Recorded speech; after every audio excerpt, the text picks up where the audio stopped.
Sosok yang Anda maksud tampaknya adalah Ibnu Taimiyah, seorang ulama besar yang sering dikaitkan dengan aliran pemikiran yang kemudian menjadi dasar bagi gerakan Wahabi, meskipun beliau sendiri bukan seorang Wahabi. Berikut adalah deskripsi lengkap tentang beliau. Nama lengkap dan identitas. Nama lengkap, Taqiyuddin Ahmad bin Abdul Halim bin Abdussalam bin Abdullah bin Taimiyah Al-Harrani. Nama populer, Ibnu Taimiyah. Lahir 22 Januari 1963 61 di Haran, sekarang wilayah Turki Selatan. Wafat 6 September 28 M 78 H di Damaskus, Suriah. Asal-usul Ibnu Taimiyah lahir di Haran, sebuah kota di wilayah Jazirah, antara Irak, Suriah, dan Turki sekarang. Keluarganya adalah keluarga ulama Hanbali terkemuka. Saat masih kecil, ia dan keluarganya hijrah ke Damaskus akibat serangan Mongol ke Haran. Sejak kecil, Ibnu Taimiyah menunjukkan kecerdasan luar biasa dan menguasai berbagai disiplin ilmu. Tafsir, hadis, fikih, bahasa Arab, logika, dan filsafat. Ia belajar dari banyak ulama besar pada masanya dan menjadi salah satu ulama paling berpengaruh di dunia Islam. Akidah Ibnu Taimiyah. Ibnu Taimiyah berpegang teguh pada akidah Ahlus Sunnah wal Jamaah dalam corak Salafiyah. Penekanannya pada pemurnian tauhid dan kembali kepada Al-Quran dan Sunnah menurut pemahaman salaf, generasi awal umat Islam, menjadi ciri khasnya. Berikut poin penting dari akidahnya. 1. Tauhid murni. Ia sangat menekankan pemurnian tauhid dari segala bentuk syirik, bidah, dan khurafat.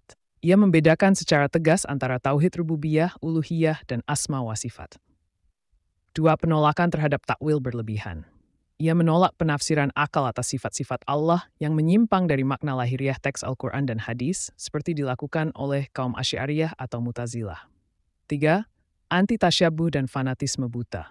Ia mengkritik akidah Ibnu Taimiyah. Ibnu Taimiyah dikenal sebagai tokoh yang berakidah salafiyah, yaitu kembali kepada ajaran generasi pertama Islam, yakni sahabat, tabi'in, dan tabi'ut tabi'in. Beberapa ciri khas akidahnya. Tauhid uluhiyah. Penekanan kuat pada ketauhidan dalam bentuk ibadah hanya kepada Allah semata.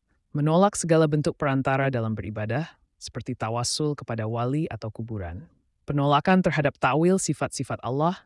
Ia menolak pendekatan kalam yang banyak digunakan oleh Asy'ariyah dan Maturidiyah. Ia memahami sifat-sifat Allah sebagaimana adanya dalam Al-Quran dan Sunnah tanpa tahrif, ta'thil, takyif, atau tamtsil. Menentang filsafat dan ilmu kalam. Ia mengkritik keras logika filsafat Yunani spekulatif ilmu kalam, yang menurutnya menjauhkan umat dari pemahaman murni terhadap wahyu. Kritik terhadap praktek bidah, seperti perayaan maulid, ziarah kubur dengan ritual. Kritik terhadap praktek bidah, seperti perayaan maulid, ziarah kubur dengan ritual khusus, tawassul dan istighatsats kepada selain Allah. 3. Pemikiran sosial dan politik. Ia memperbolehkan pemberontakan terhadap penguasa muslim yang tidak berhukum dengan syariat Islam, terutama dalam konteks penguasa Mongol yang masih menjalankan hukum campuran, yasa, meskipun telah masuk Islam. Mendukung amar ma'ruf nahi mungkar secara aktif oleh individu, bukan hanya oleh pemerintah. 4. Hubungan dengan gerakan Wahabi. Muhammad bin Abdul Wahhab, 1992 M, pendiri gerakan Wahabi di Najd, Arab Saudi sekarang, sangat terinspirasi oleh ajaran Ibnu Taimiyah. Persamaan mereka antara lain, sama-sama menekankan tauhid uluhiyah, menolak tawassul, tabaruk, dan ziarah kubur secara berlebihan. Kritis terhadap praktek sufi, terutama yang dianggap menyimpang.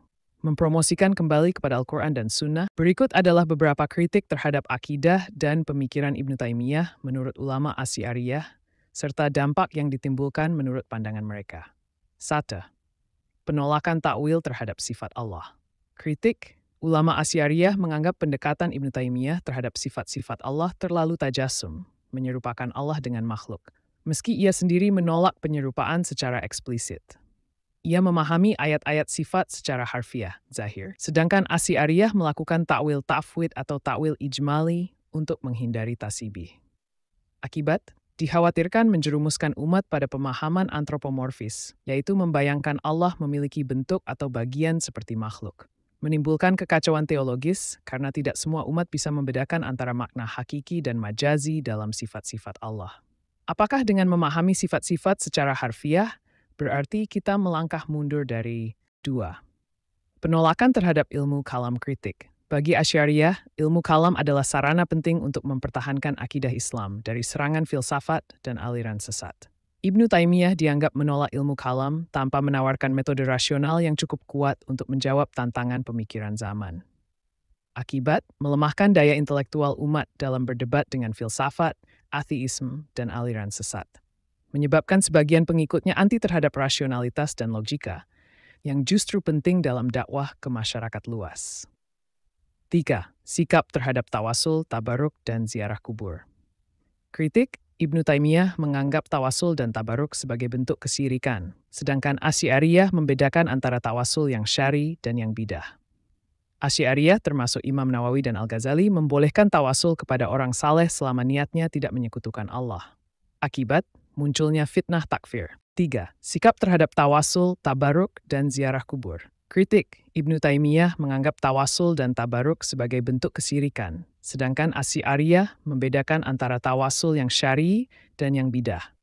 Asy'ariyah, termasuk Imam Nawawi dan Al-Ghazali, membolehkan tawasul kepada orang saleh selama niatnya tidak menyekutukan Allah. Akibatnya, munculnya fitnah takfir, menganggap muslim lain kafir karena perbedaan dalam praktik ibadah. Memicu perpecahan internal umat Islam, terutama antara kalangan tradisional dan salafi, wahabi. Pengaruh terhadap radikalisme. Kritik, beberapa pemikiran Ibnu Taimiyah tentang pemberontakan terhadap penguasa yang tidak berhukum dengan syariat dipakai oleh kelompok-kelompok ekstrem sebagai dasar legitimasi jihad terhadap sesama muslim. Akibatnya, digunakan sebagai dalil oleh sebagian gerakan militan atau ekstremis untuk menjustifikasi kekerasan. Menimbulkan instabilitas politik dan konflik sektarian di banyak wilayah muslim. Menimbulkan instabilitas politik dan konflik sektarian di banyak wilayah muslim. 5. Klaim monopoli kebenaran pemurnian akidah. Kritik.